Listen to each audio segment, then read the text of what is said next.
সরকারি চাকরিজীবী কর্মকর্তা ও কর্মচারী অধ্যাদেশ ২০২৫ সংশোধন আইনে কী বলা হয়েছে তা রাষ্ট্রের প্রতিটি মানুষের জানা অতি জরুরি।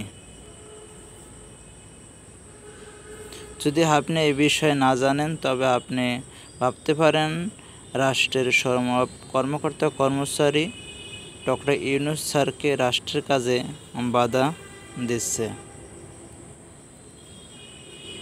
আপনি যদি আমার ভিডিওটি দেখে থাকেন, লাইক কমেন্ট করে আপনার মতামত জানাবেন ও শেয়ার করে সবাইকে জানার সুযোগ করে দেবেন।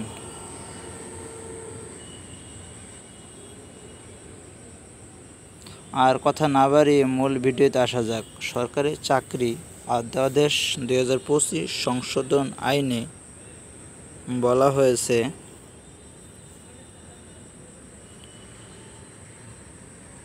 রাষ্ট্রের কোনো কর্মকর্তা কর্মচারীকে বিনা নোটিশে 7 দিনের মধ্যে চাকরি থেকে বাদ দেওয়া যাবে বা চাকরিচ্যুত করা যাবে। রাষ্ট্রের ওই কর্মকর্তা কর্মচারী কোনো আপিল করতে পারবে না বা রাষ্ট্রপক্ষের কাছে কোনো জবাব চাইতে পারবে না। যদি এই আইনটি পাশ হয় তবে সরকারি চাকরিজীবীদের গোলামের দাসত্ব বানানো হবে, তার কোনো স্বাধীনতা থাকবে না। রাষ্ট্রের প্রতিনিধিরা তাকে দিয়ে যা ইচ্ছা তাই করাতে পারবে।